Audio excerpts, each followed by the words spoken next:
What's up, guys? Imran here from the Stuff They Should Have Taught Us podcast.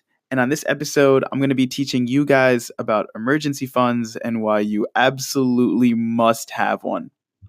As it stands right now, about 56% of Americans don't even have enough money saved up to support them for 3 months of their basic living expenses. So essentially, an emergency fund is a type of savings account or just a stash of money that is used for emergencies. So, for example, on the off chance you lose your job or there's some unexpected medical expenses, or maybe your car needs a repair, you would tap into your emergency fund in order to pay for those things. Now, an emergency fund, the quick rule of thumb that we use to kind of find out how much you need is you're going to want to have at least 3 months of expenses saved up. Even better if you have 6 months worth of expenses. And probably the most ideal for someone who's probably a little bit older is going to be to have 9 months of your monthly living expenses saved up, which can seem like a daunting task. But if you guys stay tuned till the end, I'm going to be showing you guys a couple quick ways that you guys can amass an emergency fund very easily.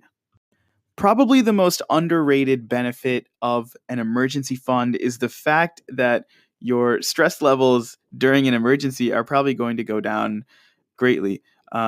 Typically, the way it stands for someone who doesn't have an emergency fund is if an unexpected expense comes up, they usually throw it on a credit card, and then that credit card gains interest, and then you're going to be even more in debt for something that you could have easily planned for. See, by having an emergency fund, if you encounter a period of time where you get laid off or something of that nature, instead of focusing on, just providing enough for yourself to live on, you could focus on finding, a better job, because you won't have to worry as much about making ends meet, because you'll have 3 to 9 months of your expenses saved up. And the rule of thumb is, the more you have, the better. And you definitely want to have closer towards 9 months worth of expenses during something like a recession. And maybe only something like 3 months if you're living with your parents or if your rent is paid off. So if you want to get started and you want to calculate how much you need for your emergency fund, it's actually pretty easy. So the first thing you want to do is you want to write down your biggest recurring charges. So for many people, that's going to be a rent or a mortgage payment.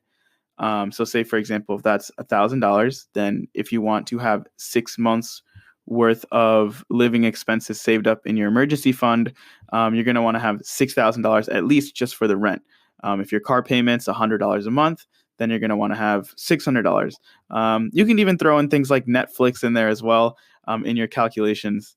And you can kind of see here that the more complicated your finances are, it is going to be a little bit more complicated to calculate how much you're going to need in your emergency fund. Now, some other things to consider to add in your calculations when calculating how much you need for your emergency fund are other fixed expenses that you may not think about at face value. So things like your phone bill, that doesn't go away just because you don't have a job. Student loan repayment, if you're on a repayment plan, the monthly payment will still have to be paid if you lose your job or have a medical emergency. Things of that nature, sometimes even credit card payments. If you are behind on a credit card, the payments won't stop. So you're going to want to have at least enough to pay the minimum payments. So I know I might have threw a lot of information at you, a lot of complex calculations. Maybe you're getting a little anxious or scattered like I was when I first encountered this idea of an emergency fund. But I do have some good news.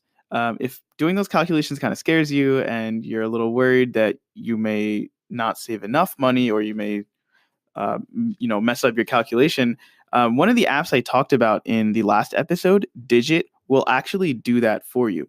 So when you sign up for Digit and you log in and you log into your bank account, it'll take a look at your bank account and all the expenses, and it'll automatically give you an estimate of how much money you're going to need to save for your emergency fund. From there, in Digit, you can actually set up settings to make sure that you always have a minimum amount of money in your account. And then Digit will automatically take money from your bank account whenever you get paid and put it in Digit for your emergency fund. And not only that, Digit will even give you an estimate of when your emergency funds will reach their target goal. So that's like something that's like really cool. If you're someone who has a job, consistent amount of income, but you're struggling to kind of put together an emergency fund, Digit will handle all of that for you.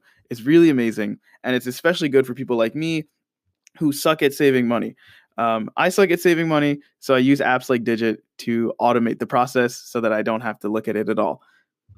Anyway, guys, I cannot stress how important it is to have an emergency fund. Life will throw a lot of random things at you, and at least having your money taken care of is going to help you remain stress free in those situations, or at least decrease your stress in those situations. If you want to get started with Digit, you can go ahead and use my link in the description, and you will get $5 for signing up through that link. So it's a little gift to you guys, a little incentive for you to get started with saving money and building up your emergency fund. Anyway, guys, if you enjoyed this podcast, be sure to subscribe on iTunes and share it with your friends. And thank you, guys.